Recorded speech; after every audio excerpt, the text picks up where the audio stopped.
Bem-Estar e Movimento. Apresentação: Márcio Atala. Olá, ouvintes do Bem-Estar e Movimento.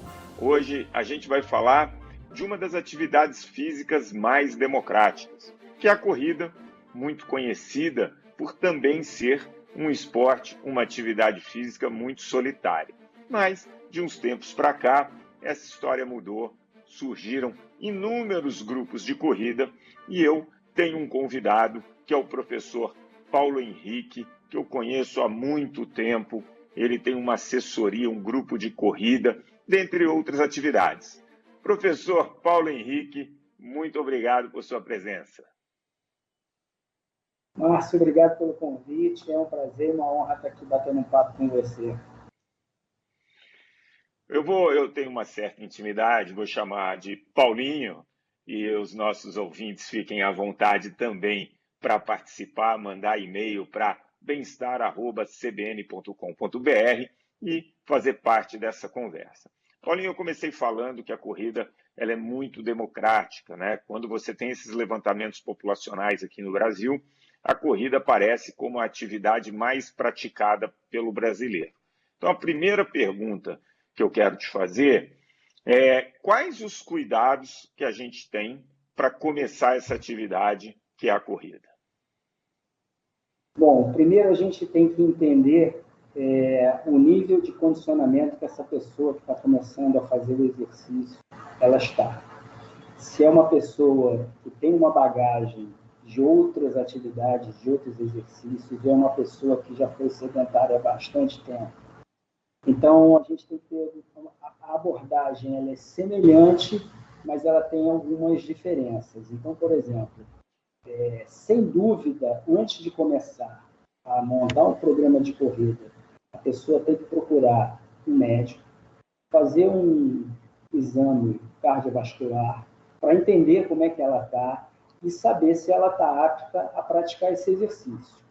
A partir disso, ela não vai sair pura e simplesmente correndo, ou ela não deveria pura e simplesmente sair correndo.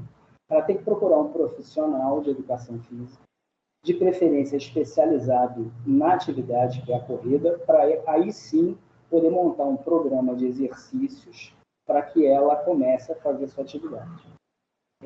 Não é o que a gente acaba encontrando por aí. O que você falou é verdade, é muito bom por um lado, porque é uma atividade democrática, você pode fazer em qualquer lugar. Por outro lado, tem um componente de que as pessoas acham que é simplesmente botar um tênis e sair correndo. Então, e não é muito bem assim que funciona. E aí vem a segunda questão, que é o aumento gradativo do volume e da intensidade em função da bagagem que essa pessoa tenha de outras atividades ou não. Por que eu estou falando isso? A gente pode ter duas pessoas que são iniciantes, por exemplo, na corrida, mas que têm graus de condicionamento físico totalmente diferentes, porque uma tem bagagem de outras atividades que ela já fez, que ela já participou, que ela já sentiu, que ela já desenvolveu, e tem a pessoa que, de repente, nunca fez nenhum tipo de exercício, e aí, por um determinado start na vida dela, que seja um médico, que diga que ela tem que fazer um exercício em função da saúde, ela vai buscar correr. Então, tem essas duas situações diferentes.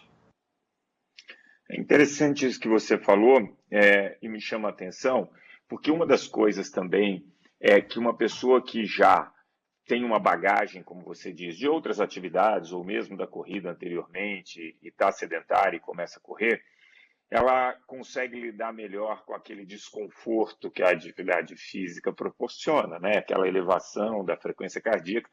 Muitas pessoas que não tiveram essa experiência quando jovens ou não têm essa bagagem, elas vão ter uma dificuldade um pouco maior. Mas, quando você fala em volume e intensidade, eu quero te fazer uma pergunta que é a seguinte. Normalmente, via de regra, o nosso sistema cardiovascular ele tem um ganho mais rápido do que o muscular, do que o articular. E isso acaba gerando uma empolgação no corredor, porque ele sente que ele está bem de fôlego, só que ele acaba passando um pouco do limite na questão do impacto e sobrecarregando o sistema músculo-esquelético. E eu queria que você desse algumas dicas, qual o caminho que a gente faz para levar paralelamente a evolução tanto do nosso músculo, do nosso sistema articular e o nosso sistema cardiovascular.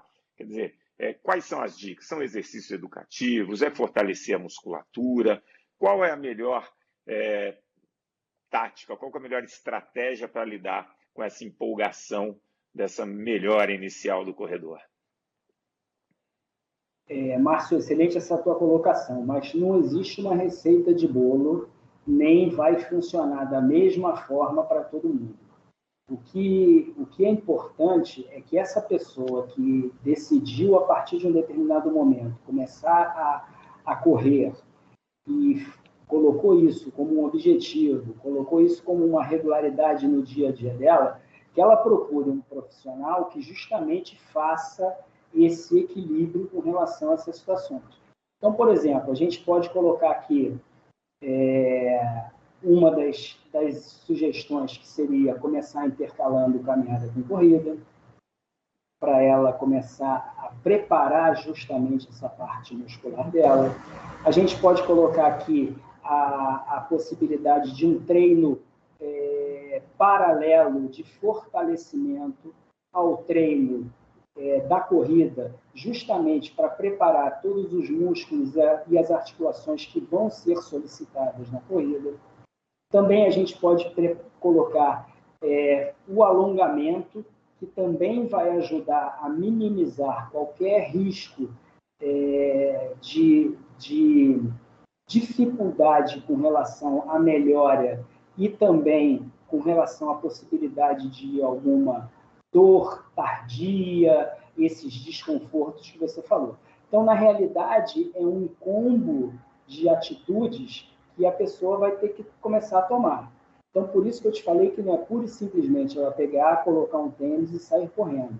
Ela tem que entender que ela não está preparada para aquela atividade. Ela tem que entender que toda a atividade existe uma sobrecarga, no caso da corrida, cardiovascular, em função do benefício cardiovascular da corrida, que é, vamos dizer assim, um componente central da corrida, mas também tem todo esse componente músculo-esquelético que vai interferir na situação. Então, preparar músculos, articulações para poder entrar naquela programação do dia a dia. Muito bom. A gente falou aqui um pouco dos cuidados que a gente tem que ter com a corrida.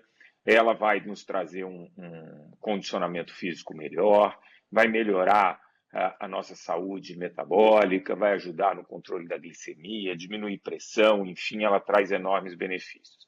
Também traz para a nossa saúde mental. A gente sabe que principalmente a atividade aeróbica feita com regularidade, ela vai trazer muitos benefícios em relação à depressão, ansiedade. Num longo prazo, aquela curva de perda de cognição, ela fica diminuída, a chance de desenvolver doenças da mente também diminui. Mas tem um terceiro aspecto, que é esse que a gente vai tocar agora fortemente, que é o nosso bem-estar social. E eu quero pegar uma frase que eu ouvi da Michelle Obama no podcast dela, e ela falando o seguinte: nós, mulheres americanas, quando a gente vai para uma academia, a gente vai para socializar. E aí aproveita e faz atividade física. Aqui no Brasil, o grupo de corrida é um fenômeno, como não tem nenhum registro em outro lugar do mundo, esse fenômeno do grupo de corrida, e está muito ligado a esse bem-estar social. Você que tem uma assessoria, com o seu feeling, com a sua experiência, essa parte social, ela é um a mais, um benefício a mais que o grupo de corrida acaba proporcionando nesse esporte? Sem dúvida, ela é um benefício a mais e muitas vezes algumas pessoas que de repente perdem, por exemplo, um treino do grupo, às vezes ela nem vai fazer um treino sozinha. Então, por exemplo, você pega lá o nosso grupo de corrida, ML Mixilã, a gente tem treinos todo final de semana às 7 horas da manhã. Eventualmente, algumas pessoas que perdem a hora e não conseguem ir no treino do grupo, muitas vezes essas pessoas deixam de fazer esse treino do dia, não saem, por exemplo, sozinhas para correr. Tão forte é esse apelo da questão social. Isso é real. Isso, a cada vez mais o tempo passa e a gente vai percebendo isso. E a gente vai percebendo que um incentiva o outro. Você colocou aí no início que a corrida era um esporte democrático, mas solitário. A corrida, na realidade, ela pode ser o que você quiser. Ela vai ser solitária se você, de repente, quiser correr sozinho e quiser, de repente, resolver um problema.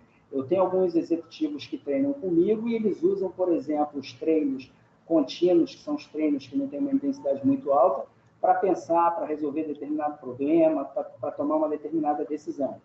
E ela pode ser um momento de você sair, fazer o treino com amigos, encontrar, jogar a conversa fora e, de repente, depois tomar uma água de coco, tomar um café da manhã. Então, o componente social, ele, principalmente nos grupos de corrida, ele é muito forte. Mas ele não precisa necessariamente ser o foco principal. Ele faz parte, tem muita gente que procura o grupo de corrida, inclusive em momentos da vida que, de repente, mudanças significativas, a pessoa se separou, quer fazer novas amizades e vai unir o útil ao agradável, vai conhecer pessoas novas, fazer um círculo de amizade diferente e vai fazer um exercício. Eu recebi aqui um e-mail de uma ouvinte, da Andréia, e ela fala o seguinte, que ela ouviu dizer que se duas pessoas estão correndo juntas, uma delas está correndo no ritmo errado.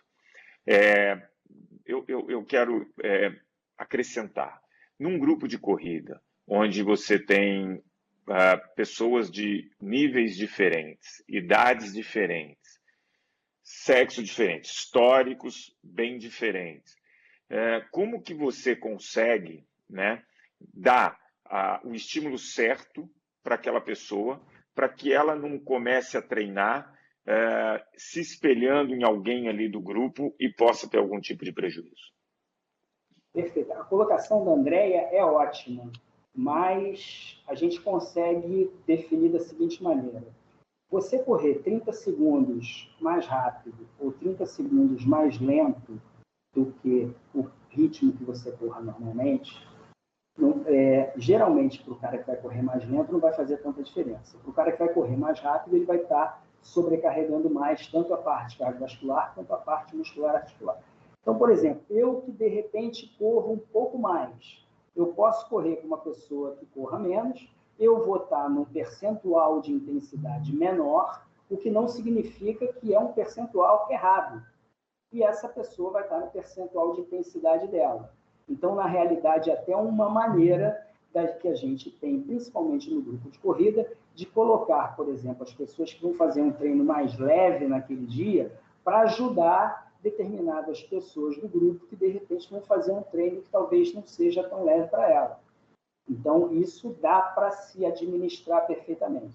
Uma outra questão que é fato é que quando você pega um grupo de corrida, por exemplo, o nosso grupo de corrida é um grupo bastante heterogêneo, grande e bastante heterogêneo. Então, a gente chega a colocar num treino de final de semana 80 pessoas treinando juntas. Você não vai ter as 80 correndo no mesmo ritmo. Você vai ter subgrupos que têm, basicamente, o mesmo grau de condicionamento, o mesmo objetivo, e essas pessoas vão criar, até pela afinidade, esses subgrupos e vão sair para treinar. Então, por exemplo, você vai ter lá as pessoas que correm numa intensidade maior, que correm a 4 por 1000, que vão fazer um subgrupo de 5 pessoas e vão correr juntos. Aí você tem um outro grupinho que corre num ritmo de 6 por 1000, já são 10 pessoas que vão correr juntas. Então, isso é fácil de administrar em função de você ter pessoas com perfis diferentes. Tanto que os nossos treinos, eles são treinos em grupo, coletivo, mas com situações diferentes. Então, você pega, por exemplo, num treino de final de semana, onde você tem lá 3 variáveis. Tempo total de treino, distância e percentual de altimetria. Entendeu? Então, essas pessoas, cada uma vai estar num grupo que vai estar dentro do perfil dela. Entendeu? Então, isso é fácil de administrar. No entanto, eventualmente, acontece isso que você está falando. Então, por exemplo, é natural do ser humano aquela questão competitiva de querer estar melhor do que, de repente, ele realmente está. Então, é fato que, eventualmente, pode ser que alguma pessoa saia mais forte do que deveria ter saído, mantenha a intensidade do treino um pouco acima do prescrito pelo treinador. Por isso que é importante, quando vai se fazer uma escolha de grupo de corrida, escolher grupo de corrida conduzido por pessoas que tenham experiências nessa situação.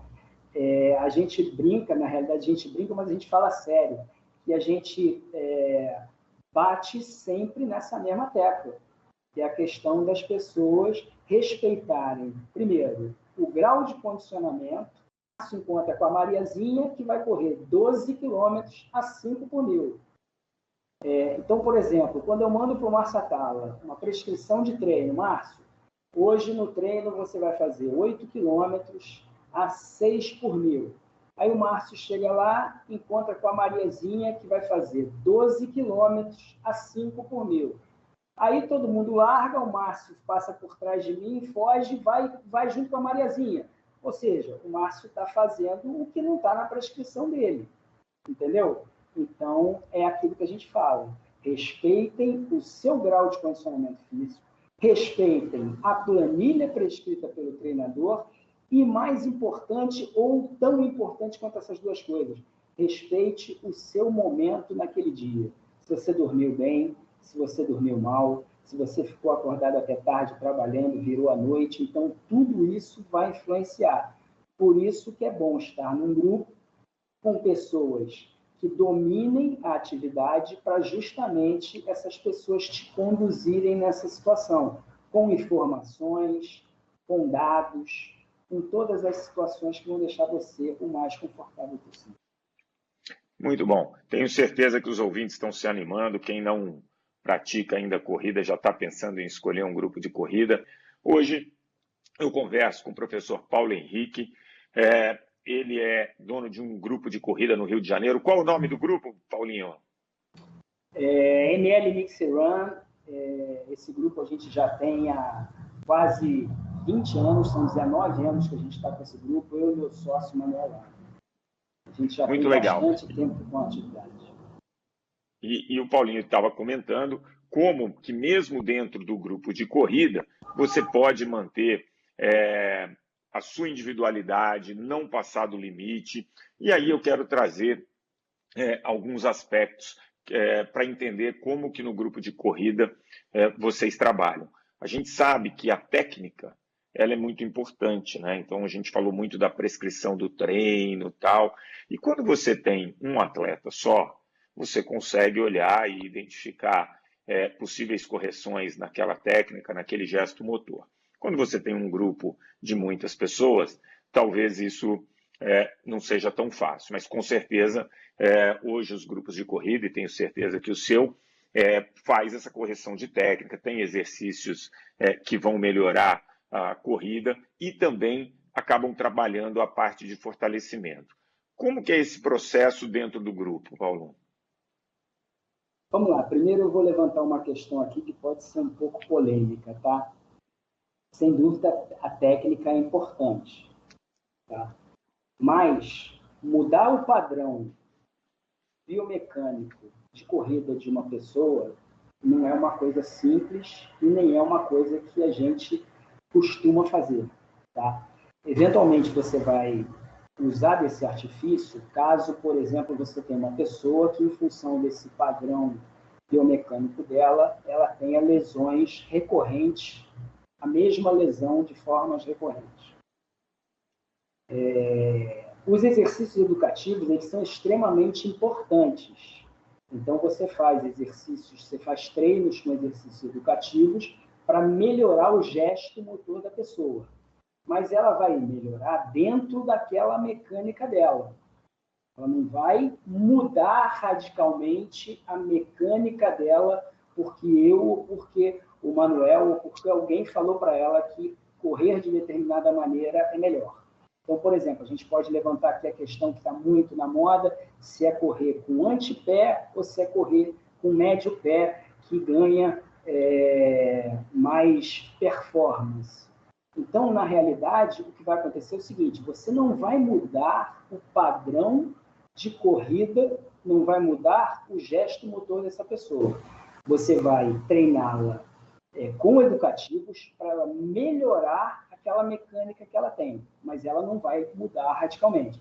E aí a gente faz treinos de educativos, exercícios educativos. Então, por exemplo, o exercício educativo ele pode entrar na sessão de aquecimento de um treino qualquer do dia, da programação. Ele pode ser um treino específico de um determinado dia, dentro do planejamento que você tem, e que naquele dia todo mundo vai fazer o educativo. E ele pode também ser feito com o objetivo de aumento de força, também na musculação, ou até, por exemplo, em aclives, em escada, para justamente melhorar essa mecânica do movimento. Agora, pode ser um pouco polêmico isso, volto a repetir, mas mudar radicalmente a mecânica da pessoa, a gente não indica, Márcio. Muito bom. Essa é uma dúvida muito constante. E uma outra, que aí acho que vale um bom esclarecimento, a partir do momento que a pessoa se dedica a um esporte, né, uma atividade física como a corrida, o equipamento é fundamental, né, Paulinho? A gente falou muito aqui da orientação do profissional, você acabou de tocar no assunto da técnica, do trabalho complementar de reforço muscular, mas em relação ao equipamento existem muitas dúvidas, né? Queria que você falasse um pouquinho do tênis, como que a gente escolhe um bom tênis.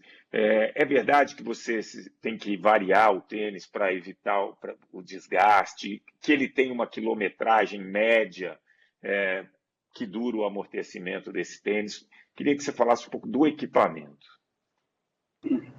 Boa pergunta. Vamos lá. Outra coisa que vale a pena a gente deixar bem claro. Existem tênis com características diferentes, mas isso não significa que esse tênis vai corrigir uma determinada característica de pisada. Então, por exemplo, a gente tem a pisada pronada, que é aquela pisada onde a pessoa tende a desabar a parte interna do pé. A gente tem a pisada supinada, que é justamente o oposto, tende a pisar com a parte lateral do pé.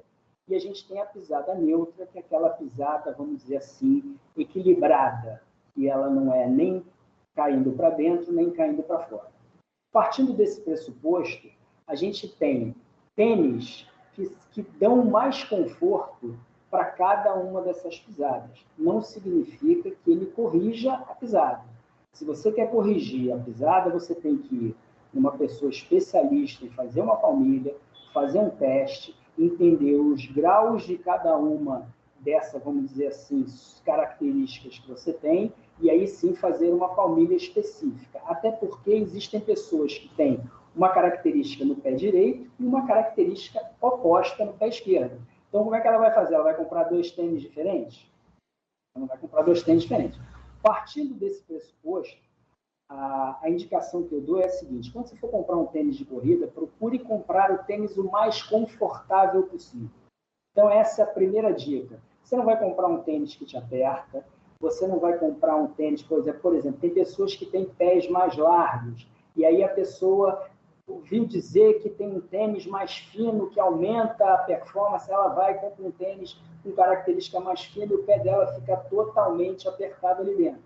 Então, é extremamente importante que na hora que você for comprar o tênis, você chegue lá, você teste, vá na loja, testa, coloca, anda para lá, anda para cá, e perceba como esse tênis está se comportando no seu pé.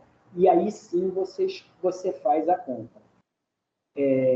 Pessoas que têm características muito acentuadas, tanto de pronação quanto de supinação, como eu te falei, devem procurar fazer uma palmilha para aí sim colocar num tênis neutro e ter um conforto maior. Eu, particularmente, eu tenho uma característica muito exacerbada de pronação.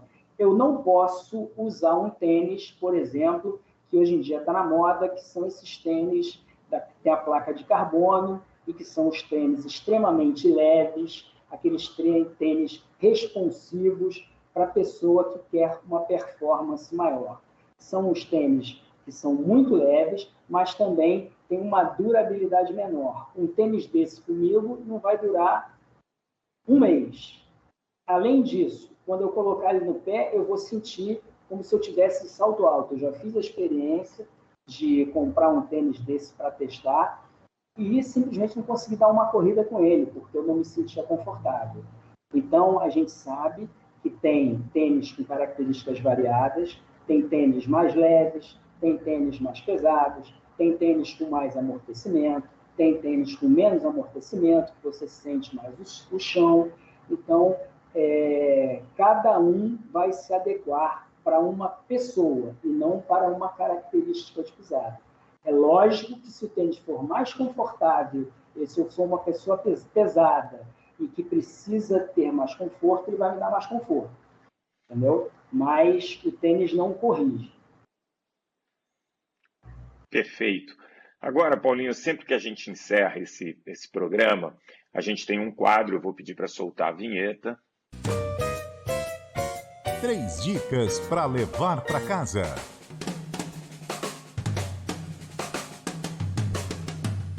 Nosso ouvinte ficou empolgado, quer começar a correr, não sabe por onde começar, onde escolher uma assessoria. Então, eu quero que você dê 3 dicas para quem ouviu esse programa e está pensando em começar a correr, a escolher uma assessoria. 3 dicas para levar para casa. Vamos lá. Não vou nem levar em consideração que a primeira dica que já foi falada desde o início, que é procurar um profissional ou um grupo de corrida qualificado. Mas vamos lá. Começa a fazer caminhadas intercaladas com trotes, sempre com tempos maiores de caminhada do que de trote. Então, por exemplo, sai para fazer 20 minutos e nesses 20 minutos faz, por exemplo, 4 minutos de caminhada, 1 minuto de trote. 4 minutos de caminhada, 1 minuto de trote. E vai, aos poucos, se adaptando para fazer, daqui a pouco está correndo direto esses 20 ou 30 minutos. Segunda dica, procure horários agradáveis para fazer isso. Não procure fazer isso ao meio-dia ou 1h da tarde. Procure geralmente fazer isso pela manhã, bem cedo, ou à noite, no final do dia. Terceira dica, hidrate-se bastante quando estiver fazendo esses exercícios. E, Márcio, posso dar mais uma ou tem que ficar nas 3? Claro, dica bônus. Então, vamos lá, dica bônus. Faça fortalecimento paralelo para que você possa preparar a sua musculatura para a atividade que você está começando a realizar. Isso vai ser extremamente importante. Paulinho, muito obrigado. Mais uma vez, quero agradecer sua participação. Deixa aqui com a gente de novo aqui o Instagram, enfim, do seu grupo de corrida, se alguém quiser tirar alguma dúvida, seguir. Mas quero agradecer pela participação e pela informação que você deu para os nossos ouvintes. Márcio, muito obrigado a você, muito obrigado aos ouvintes da CBN. Foi um prazer estar aqui com vocês, principalmente falando sobre um assunto que eu adoro, que é a corrida. Então, foi uma honra, um prazer. E vamos lá, galera, se empolguem, comecem a fazer a atividade, porque vocês vão ter muito benefício. Agora, vamos com calma, com tranquilidade, procure profissionais sérios e que entendam da atividade. Combinado. O Bem-Estar em Movimento de hoje fica por aqui. Se você gostou do nosso papo, é só compartilhar com seus amigos. Pode também baixar agora mesmo e ouvir o podcast que já está disponível em todas as plataformas de áudio e, claro, no aplicativo da CBN. O programa de hoje teve a produção da Joana Cafuri, do Bruno Teixeira, a edição do Rafael Furugem e os trabalhos técnicos da Priscila Gubiotti. Abraços, bom fim de semana a todos e, claro, com muito movimento. Bem-estar e movimento. Apresentação: Márcio Atala.